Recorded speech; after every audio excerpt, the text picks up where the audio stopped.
welcome to the Unbreakable Hearts channel. Like that? Hello, YouTube people. What is going on with you all today? It's cold out here. It's about 40 something degrees and it's windy and it's cold and it's miserable, but I am here making a video. Okay, so what I wanted to talk to you about today is free will.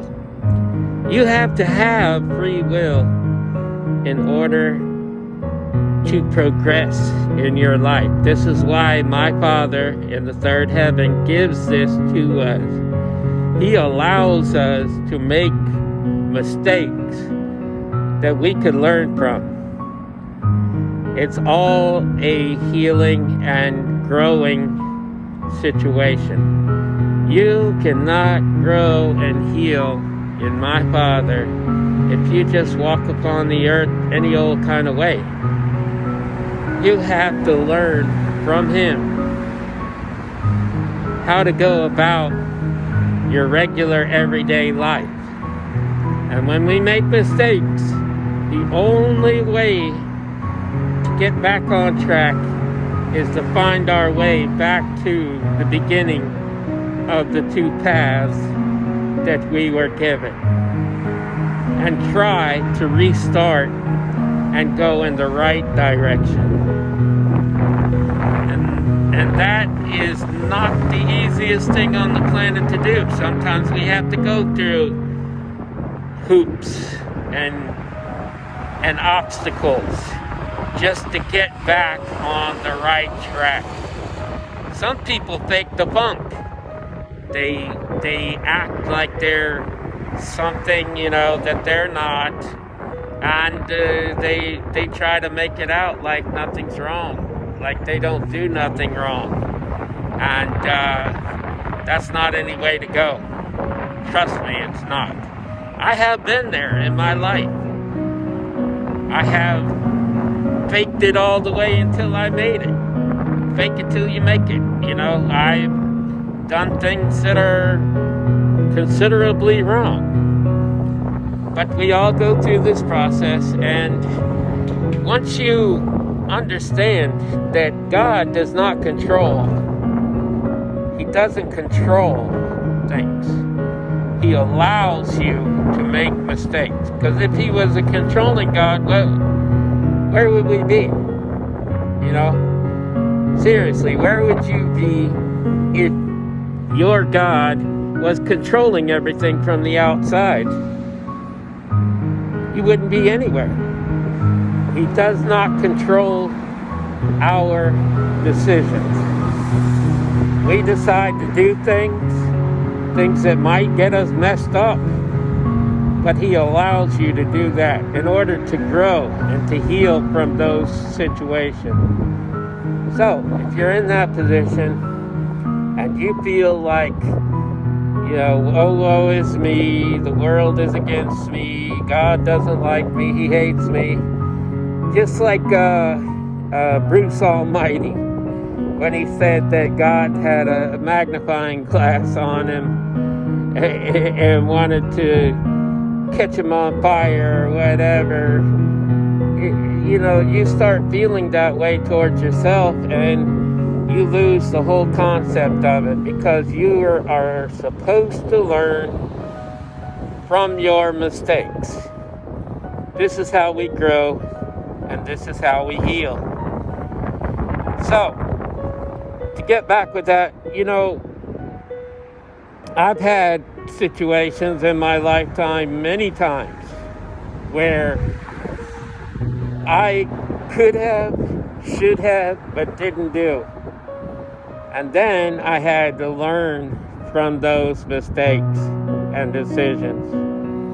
Even if it was just like a half-truth or a white lie or something like that, I had to learn from that. You have to be totally honest, first with yourself and then with other people. You have to be totally honest. And when you come before my Father, you definitely need to be honest with yourself and with him because he already knows. So the best thing to do is just get there, speak to him, talk to him just like he's me. Just talk to him. Tell him what you're feeling, what you're going through, and let him know that you're still thankful that he allowed you to live one more day, and that no matter what, he's there in your corner. If you believe in him, you'll not perish, but have everlasting life. I know this personally. I don't have any fear of it. When it's my time to go, that's when I'm going to go. And that's how it is. Nobody directs me to die, to do whatever. Nobody. God doesn't even direct me. He does tell me what's right or wrong, but he doesn't direct me in what I should do. He allows me to make my decisions. And when I do the wrong thing, it's led down the wrong path. And I find out really quickly that I made the wrong decision. So I have to backtrack, go through all the reaping what I've sown through that time to get back on track.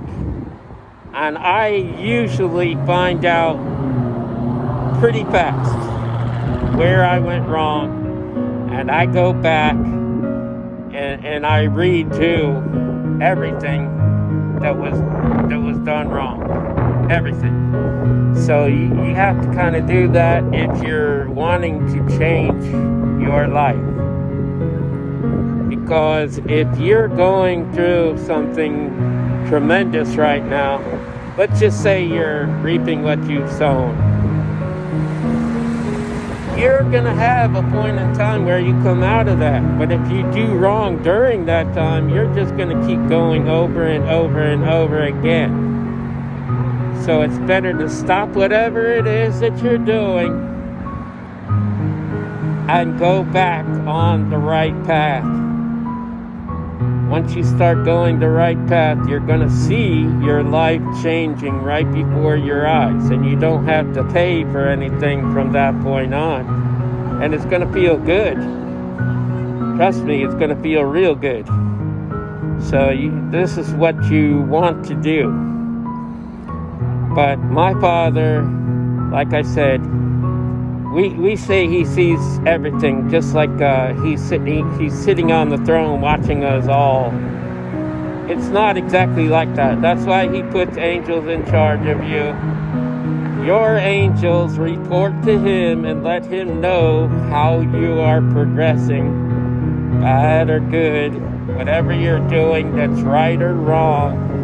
And then he will reward you in that. If you're doing bad, of course, you're going to get a lot of reaping. You will reap and reap and reap. But if you're doing good, it works the opposite. He's going to reward you. He's going to not exactly praise you, but he's going to make it a lot better for you. And when those blessings come in, then you'll be a lot more thankful and grateful, but you should be grateful and thankful regardless. If he is giving you a restriction right now, it's because of something that you did. So you're reaping whatever you have sown. But it's just like when you're a child. I can remember many times I was sent to my room, sometimes without any dinner. I just, hey, go to your room. We'll talk about it tomorrow or something like that. You get restricted, and that is what a father does. He restricts you from having the best life that you could ever have, because there's something that you've been doing that you know is wrong. And if you haven't realized what you're doing that's wrong, you need to sit and think about it real closely, because there's something that you've been doing that's wrong if you're living a life of reaping with no benefits at all. Okay? So just remember that you are given free will. Always free will. And if somebody's trying to control you, know that your Father does not control you, meaning my Father. So if somebody, a person, is trying to control you and your life, know this: my Father will step in, and He won't allow that to happen. Anyways, I want y'all to know that I love you. I love you right there. Love yourself. Love my Father God. By all means, love each other, people. Until the next time, love, peace, and soul.